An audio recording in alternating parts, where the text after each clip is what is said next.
नमस्कार दोस्तों, मैं हूँ मनविंदर और मेरे चैनल पे आप सभी लोगों का बहुत स्वागत है। अ, आज स्वागत मैंने आपका किया तो है, लेकिन अंदर से थोड़ी-सी अ, परेशानी महसूस हुई, ये कहते हुए कि आपका स्वागत है।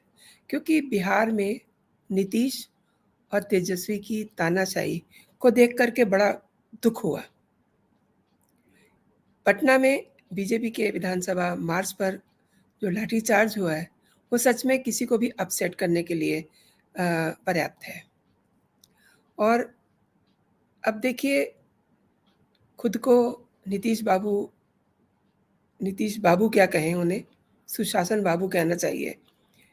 और उनके राज्य में अगर कोई प्रदर्शन करेगा, तो वो उसे पिटवा देंगे, उसको मार डालेंगे। यही तो हुआ आज। बीजेपी कार्यकर्ता प्रदर्शन कर रहे थे और पुलिस ने लाठीचार्ज कर दिया और बीजेपी नेता को इतनी चोट लग गई कि वो हॉस्पिटल जाते-जाते उसकी डेथ हो गई। इससे बुरी और कोई बात नहीं हो सकती। यूँ कहिए कि बिहार में जंगल राज 2 का आगमन हो चुका है। दोस्तों, ये मैं इसलिए कह रही हूँ कि इससे पहले भी बिहार ने देखा है कि जंगल राज क्या होता है। मुख्यमंत्री नीतीश कुमार और डिप्टी सीएम तेजस्वी यादव के लीडरशिप में इस समय महागठबंधन की सरकार जो है बिल्कुल एब्सोल्यूटली बेलगाम हो चुकी है।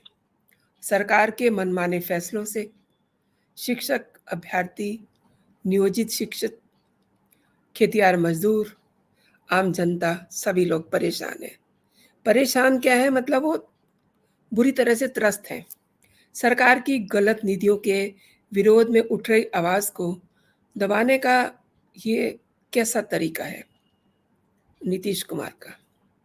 ये तो वही बात हो गई जैसे अंग्रेज़ लोग अ, दमनकारी हथकंडे अपनाते रहे हैं। पुलिस की लाठियों के बल पर लोगों को अपनी बात मनवाने की कोशिश नहीं कर रहे हैं। आपको नहीं लगता कि नीतीश अपने डंडे के बल पे लोगों से अपनी बात मनवाना चाह रहे हैं? इसका नज़ारा आज पटना की सड़कों पे देखने को मिला, जब गांधी मैदान से विधानसभा मार्च कर रहे बीजेपी नेताओं और कार्यकर्ताओं पे पुलिस ने बुरी तरह से, बहुत ही बुरी तरह से लाठीचार्ज किया, उसके बाद वाटर कैनन का इस्तेमाल किया और इसी दौरान एक बीजेपी कार्यकर्ता की इतनी ज़्यादा पिटाई हुई कि वो हॉस्पिटल लेके जाते-जाते उसकी मृत्यु हो गई। अभी भी बहुत सारे सांसद, विधायक और कार्यकर्ता जो हैं गंभीर रूप से घायल हैं। ये पूरा माजरा क्या है? दरअसल बीजेपी ने टीचर अभ्यर्थियों के समर्थन और चार्जशीट मिली हुई है तेजस्वी यादव को। इन्हें बर्खास्त करने की मांग को लेकर के पटना में विधानसभा मार्च का आयोजन किया था। अब बताइए, चार्जशीट तेजस्वी यादव को मिली हुई है ना, तो इन्हें बर्खास्त किया जाना चाहिए। चार्जशीटेड जो लोग होते हैं, उन्हें कोई हक नहीं होता सत्ता का मज़ा लेने का। तो इसी मांग को लेकर के बड़ी संख्या में बीजेपी के नेता और कार्यकर्ता गांधी मैदान पहुंचे और वहां से डाक बंगला चौराहे पर जैसे ही पहुंचे, पुलिस ने उन्हें रोक लिया। अब बीजेपी के नेता और कार्यकर्ता विधानसभा की तरफ जाने की कोशिश कर रहे थे। इसी दौरान नीतीश कुमार की पुलिस उन पर कहर बन के टूट पड़ी, लाठियां बरसाई, उनकी इतनी बुरी तरह से पिटाई की कि वहां पूरे माहौल में अफरा-तफरी मच गई। इस लाठीचार्ज में बीजेपी नेता विजय कुमार सिंह की मौत हो गई। राज्यसभा सांसद सुशील कुमार मोदी ने एक ट्वीट किया, उसके ज़रिए ये बात ऑफ़िशियल हुई कि बीजेपी के जहानाबाद के महामंत्री विजय कुमार सिंह पर प्रदर्शन के दौरान लाठियाँ बरसाई गईं। नीतीश की पुलिस ने उनको बुरी तरह से पीटा, उनके सिर पे चोट लग गई थी लाठीचार्ज के दौरान, जिसमें वो बुरी तरह से घायल हो गए और लाठी खाने के बाद वहीं पे वो गिर जाते हैं। काफ़ी खून बह जाता है, उनको पास के नर्सिंग होम में ले जाया जाता है। वहाँ पे डॉक्टरों ने उन्हें मृत घोषित कर दिया। अब इस लाठीचार्ज में कई सांसदों और विधायकों को चोटें लगी हैं। पुलिस ने सांसद जनार्दन सिंह सिग्रीवाल को भी लाठियों से बहुत पीटा। इतना पीटा कि वो गंभीर रूप से घायल है इस समय, और सिग्रीवाल के सिर में भी काफ़ी चोट आई है। और मार्च के दौरान बीजेपी प्रदेश अध्यक्ष सम्राट चौधरी, डिप्टी सीएम रेणु देवी और पूर्व डिप्टी सीएम रेणु देवी और जीवेश मिश्रा को पुलिस ने अरेस्ट कर लिया। और भीड़ को रोकने के लिए न सिर्फ लाठीचार्ज किया गया, बल्कि प्रदर्शनकारियों पे पानी की बौछारें की गई वाटर कैनन से, और भीड़ को तितर-बितर करने के लिए पुलिस ने इस तरीके से लोगों को मारा। हल्का बल प्रयोग नॉर्मली किया जाता है। हम भी देखते हैं कि जिस समय भीड़ को हटाना होता है, तो उनको अनाउंसमेंट करके हल्का-सा थोड़ा धक्का-वक्का दे कर के पीछे कर दिया जाता है। लेकिन आज तो हद हो गई। आज तो मतलब ये जो बल प्रयोग है, इसके अंदर एक इंटेंशन साफ दिखाई दे रही थी कि इन्हें जो भी इनके रास्ते में आ रहा है, पुलिस को इन्हें पीटना ही है। पीट-पीट करके घायल कर दिया, और बहुत सारे लोग इसमें चोटिल हो चुके हैं। हॉस्पिटल्स में इनके ट्रीटमेंट चल रहे हैं। और देखिए, बहुत ही अफ़सोस की बात है कि पुलिस को ये नहीं दिखाई दे रहा था कि इस मार्च में महिला विधायक भी हैं। महिलाओं के साथ इतनी बदतमीज़ी की गई। पुलिस ने मतलब उनके कपड़ों तक को छुआ, फाड़ना भर बाकी थे। इससे ज़्यादा और बदतमीज़ी और क्या हो सकती है? और बिहार की जो पूर्व डिप्टी सीएम रेणु देवी, इन पर भी लाठियों से प्रहार किया गया। उन्हें काफ़ी चोट आई है, और चोटिल हालत में ही उनको पुलिस ने गिरफ्तार कर लिया। रेणु देवी नीतीश कुमार को अ, बहुत नाराज़गी से उन्होंने काफ़ी कुछ उनके लिए बोला है, हत्यारी सरकार तक बोला है। ऑब्वियसली जब एक साथी की हत्या हो जाए सरकार के बल प्रयोग से, तो उसको हत्यारी सरकार ही कहा जाएगा। इसके अलावा कई सारी बीजेपी की महिला कार्यकर्ताओं के साथ बदसलूकी हुई है। पुलिस की लाठी से कई महिला कार्यकर्ता बेहोश होकर के सड़क पे गिरी। उनको उनके साथ जो कुछ भी हुआ, वो सब देश और दुनिया ने देखा, किस तरीके से पुलिस और जो सुरक्षा फ़ोर्सेस थे, उनके साथ बदतमीज़ी कर रहे थे। एक महिला को इतना मारा गया कि वो जब गिर के उठ नहीं सकी, तो अगेन उस पे लाठीचार्ज किया गया। इस तरीके से मतलब जब हम इतिहास पढ़ते हैं, फ़िल्मों में दिखाया गया है कि भीड़ के ऊपर जनरल डायर ने किस तरीके से अ, अटैक किया था। आज का जो सीन था बिल्कुल वैसा ही था।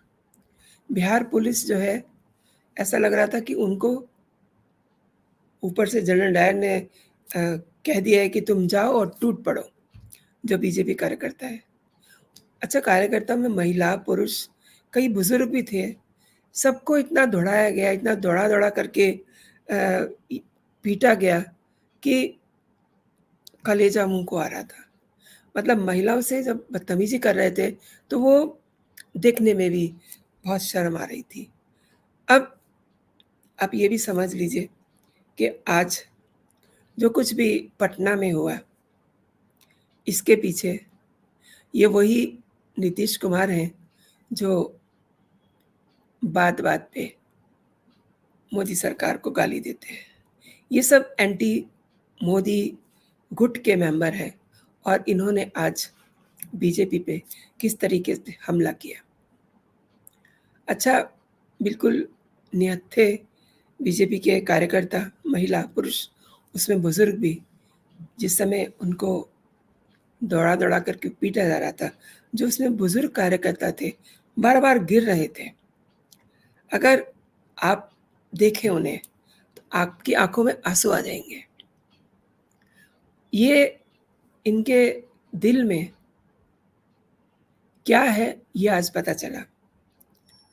ये वही नीतीश कुमार हैं जिन्होंने 23 जून को पटना में, इसी पटना में बैठक की थी महागठबंधन के लिए, और उस गठबंधन का नतीजा आपके सामने है। कोई इनके साथ नहीं है आज की तारीख में। केजरीवाल ने आते ही अ, विस्फोटक बयान दे दिया, बयान जारी कर दिया कि वो इन सब के साथ नहीं है, क्योंकि उन्हें अध्यादेश पे किसी ने साथ सहयोग नहीं दिया। अब और भी कई बातें हैं, और भी कई लोग हैं जो इनके साथ महागठबंधन में जुड़ना नहीं चाहते। अब इनकी प्रॉब्लम ये है, उधर महाराष्ट्र में शरद कुमार, उनके साथ पारिवारिक हादसा हो गया है, उनके भतीजे अलग हो गए हैं, वो बीजेपी में चले गए हैं, और उनके चाचा शरद कुमार बिल्कुल अकेले रह गए हैं, और इधर नीतीश कुमार, ये इनके साथ जो जो तेजस्वी यादव है, लालू यादव के बेटे, उनको चार्जशीट हुआ है, और इनकी अपनी सरकार राम भरोसे है। जिस तरीके से शरद कुमार वहाँ इस समय राम भरोसे हो गए हैं, तो इनकी भी सरकार राम भरोसे है। किसी भी दिन इनको इनकी सरकार का गिनना तय है। इससे पहले इन्होंने सोचा कि जो इनके मन की भड़ास है, वो इन कार्यकर्ताओं पे लाठीचार्ज के रूप में निकाल लें। क्योंकि ये 2 लोग ऐसे थे जो अपने आप को इस महागठबंधन का सूत्रधार बता रहे थे। उधर महाराष्ट्र में नीतीश कुमार खुद को सूत्रधार बता रहे हैं, और अभी भी वो कह रहे हैं कि हाँ, वो बेंगलुरु वाली मीटिंग में जिसको राहुल गांधी होस्ट करने जा रहे हैं, उसमें शामिल होंगे इधर नीतीश कुमार भी। मतलब ये वो लोग हैं जिनका वन पॉइंट एजेंडा है कि उन्हें मोदी को सरकार से उखाड़ना है, अगली बार मोदी किसी को दिखाई न दे। तो ये दोस्तों, आपको देख के समझ आ रहा होगा कि कौन रहेगा, कौन जाएगा, लेकिन जिन लोगों की सत्ता खतरे में पड़ी हुई है, वो लोग इस समय बौखलाए हुए हैं, और ये बौखलाहट का ही नतीजा है जो आज पटना की सड़कों पे देखने को मिला। ये हर इंसान को सोचने को मजबूर करता है कि नीतीश की पुलिस ने इतनी बेरहमी से निहत्थे लोगों को क्यों मारा, क्यों उन्हें दौड़ा-दौड़ा के पीटा। बुज़ुर्गों की भी उनको ज़रा भी लिहाज़ नहीं रही। बुज़ुर्गों को गिरते-पड़ते वो गिरे हुए हैं, उन पे लाठियों से वार कर रहे हैं। ऐसा मैंने इसीलिए जनरल डायर का आपको याद दिलाई कि उन्होंने जलियांवाला बाग में ठीक ऐसा ही नज़ारा देखने को मिला था। ये भीड़ कुछ कम थी, वहाँ भीड़ कुछ ज़्यादा थी। तो लेकिन जो एक एटीट्यूड था, जो एक इंटेंशन थी कि मारो, कोई बच के ना जाए, यही जलियांवाले बाग में हुआ था। इसीलिए ये सीन देख करके मुझे जनरल डायर की याद आ गई। बिहार को नीतीश कुमार ने क्या समझ रखा है? ये क्या उनकी अपनी पर्सनल प्रॉपर्टी है, जहाँ वो जैसा उनका मन करेगा वैसा ही वो करेंगे? और लोकतांत्रिक व्यवस्था है, हर किसी को अपनी बात कहने का अधिकार है। वो अपनी बात कैसे कहेगा? मार्च करके जा रहे थे ये बीजेपी के लोग, उसमें अ, विधायक भी थे, सांसद भी थे, कार्यकर्ता भी थे, और स्थानीय स्तर के नेता भी थे, और उन पर इस तरीके से वार करना, मैं आप लोगों से पूछती हूँ कि क्या ये जायज़ है? अगर आपका महागठबंधन सफल नहीं हुआ, तो क्या आप जो निहत्थे कार्यकर्ता वो किसी भी पार्टी के हो सकते हैं, लेकिन यहाँ वो बीजेपी के पार्टी के थे। क्या उन पे इस तरीके से डंडे बरसाना सही है? मैं चाहती हूँ कि आप मेरे कमेंट सेक्शन में अपनी राय ज़रूर दीजिए, ताकि मुझे भी पता चले कि आप क्या सोचते हैं नीतीश कुमार के बारे में। तो दोस्तों, आज के लिए इतना ही। आपको ये वीडियो पसंद आया है तो आप इसे अपने दोस्तों में फॉरवर्ड कीजिए, और मेरे चैनल को अगर अभी तक आपने सब्सक्राइब नहीं किया है तो बेल आइकन दबाइए। आप मेरे साथ कनेक्ट हो जाएंगे। उस स्थिति में हर कंटेंट आप तक सबसे पहले पहुंचेगा। तो आज के लिए इतना ही। आप अपना और अपनों का ख्याल रखिए। खुश रहिए, स्वस्थ रहिए। जय हिंद, जय भारत।